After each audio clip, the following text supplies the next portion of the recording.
Kalau menurut saya yang pertama itu memang adalah sebenarnya mindset-nya dulu. Mindset bahwa seorang yang namanya leadership itu bukan suatu yang kaitannya sama level. Bukan kaitannya juga dengan posisi. Tapi leadership itu adalah bagaimana mengambil alih responsibility. Artinya apa? Artinya jangankan apa yang sudah ditugaskan ke kita gitu. Apa yang tidak ditugaskan ke kita, ketika kita melihat ada suatu masalah dan kita punya keinginan atau kita punya concern untuk menyelesaikan masalah itu, itulah leadership. Nah, attitude ini sebenarnya juga untuk membuat kita lebih mengontrol apa yang sebenarnya yang bisa kita kontrol. Karena banyak hal sebenarnya yang di kita kehidupan sehari-hari ini kan ada dua sebenarnya. Ada yang bisa kita kontrol, ada yang nggak kita bisa kontrol. Jadi leadership itu mulai dengan adalah bagaimana kita mengontrol apa yang bisa kita kontrol. Itu yang pertama. Nah, dengan kita mempunyai prinsip itu, kita tidak menjadi mudah untuk menyalahkan situasi atau sesuatu yang tidak mengenakan buat kita. Nah, kenapa kita perlu juga punya itu, supaya kita juga tidak merasa menjadi korban. Gitu kan? Seringkali orang yang tidak berhasil itu adalah karena menyalahkan keadaan dan merasa bahwa dirinya tidak berdaya.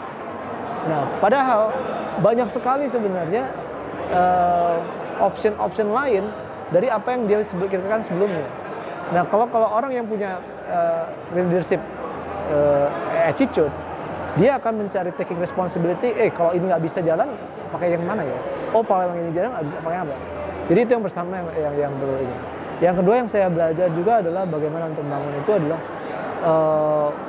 lihat dari segala sesuatu itu dari sisi learning, dari belajar. Karena ketika kita melihat sesuatu itu dari sisi belajar, maka kita tidak lagi akan ragu untuk mengambil peran apapun gitu ya, atau challenge apapun.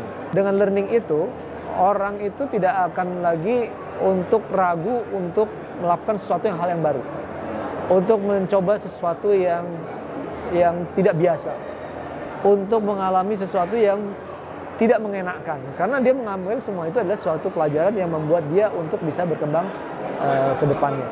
Ketika orang itu tidak berani melakukan sesuatu, tidak berani mencoba sesuatu, sebenarnya dia telah mengabaikan suatu kesempatan belajar yang sangat dan yang paling penting juga adalah sebenarnya kita mempunyai mindset namanya comfort dengan sukses itu nggak pernah sejalan. Jadi justru pada saat yang kita mengalami situasi yang sangat tidak comfort, itu justru kita belajar yang paling besar di situ buat kemajuan kita di masa mendatang. Yang ketiga yang saya lihat adalah bahwa orang itu semakin tinggi itu adalah sebenarnya yang dibutuhkan bukan technical skills, tapi lebih pada bagaimana dia mempunyai satu strategic thinking. Orang yang punya strategic thinking yang bagus itu adalah orang yang punya perspektifnya lebih luas. Orang yang untuk punya perspektif lebih luas, dia harus punya network yang lebih banyak. Dia harus berani untuk mencoba hal yang lebih banyak. Kembali lagi ke tadi yang masalah berani mencoba dan belajar. Yang kedua adalah bagaimana kemampuan dia untuk menginfluencing. Ketika orang jadi staff, yang diinfluence mungkin level staff. Tapi ketika di lebih semakin atas, yang diinfluence adalah semakin orang yang juga levelnya lebih tinggi.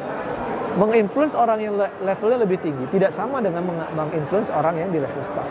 Nah, kemampuan orang untuk bisa menginfluence dengan yang semakin lebih tinggi itu adalah sebenarnya cakupan influence yang akan jadi lebih besar. Karena orang yang level yang lebih tinggi biasanya dia juga punya influence power yang lebih luas. Nah, supaya dia bisa punya kemampuan influencing yang lebih tinggi, tentunya dia harus banyak berinteraksi dengan orang yang lebih tinggi. Nah, banyak kan dari kita itu adalah sebenarnya justru takut untuk bisa bisa punya interaksi dengan orang yang lebih tinggi. Saya dulu pernah diajarkan oleh salah satu CEO saya. Dia bilang gini, kalau kamu dalam meeting atau kamu dalam crowd kayak gini atau pesta atau seminar atau apa, kecenderungan kamu kan bertemu, kamu ngobrol sama siapa? Kamu pasti ngobrol sama orang teman-teman kamu kan, yang selevel. Jangan, dia bilang, kamu cari orang yang levelnya lebih tinggi. Bukan kamu mau cari muka, tapi kamu berusaha untuk menjadi selevel dia. Ya. Nah, tentunya ketika kamu mau udah identify kamu akan ngobrol sama dia, kamu mesti research dulu kan. Apa sih yang mau kamu pelajari? Apa yang kamu ngomongin? Gitu ya. Topik apa yang kamu mau? Apa yang menjadi interestnya dia pada saat itu segala macam. Nah, dengan itu kita akhirnya apa? Kita menjadi ter-encourage untuk belajar. Kembali lagi bahwa memang satu belajar itu kan punya mindset belajar itu menjadikan orang itu jadi tidak ragu untuk mengambil angka satu yang bagus, yang baru. Yang kedua, orang itu tidak takut salah. Orang itu karena apa? Karena dia selalu melihat konteksnya itu bukan untuk dia gagal atau sukses, tapi untuk membuat dia growing itu lebih tinggi lagi. Jadi itu yang lebih. Jadi bukan tujuannya bukan ketika bukan saya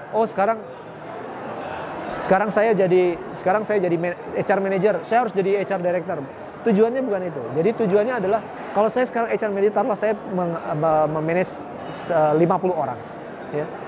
Berpikirnya adalah bukan saya pengen jadi HR director, tapi berpikirnya gimana ya saya bisa dari memanage 50 orang, saya memanage 1000 orang. Regardless judulnya apa, mau director mau apa.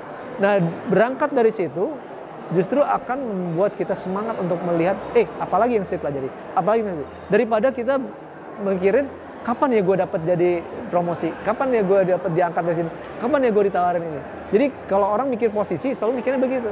Tapi kalau orang mikirnya belajar, dia akan mikirnya adalah, apa yang saya bisa kembangin dari saya? Apa yang bisa saya lebih tumbuh lagi? Apa yang itu? Tumbuhnya itu bukan dalam sisi posisi, tapi dari sisi kapasitas dan profesional.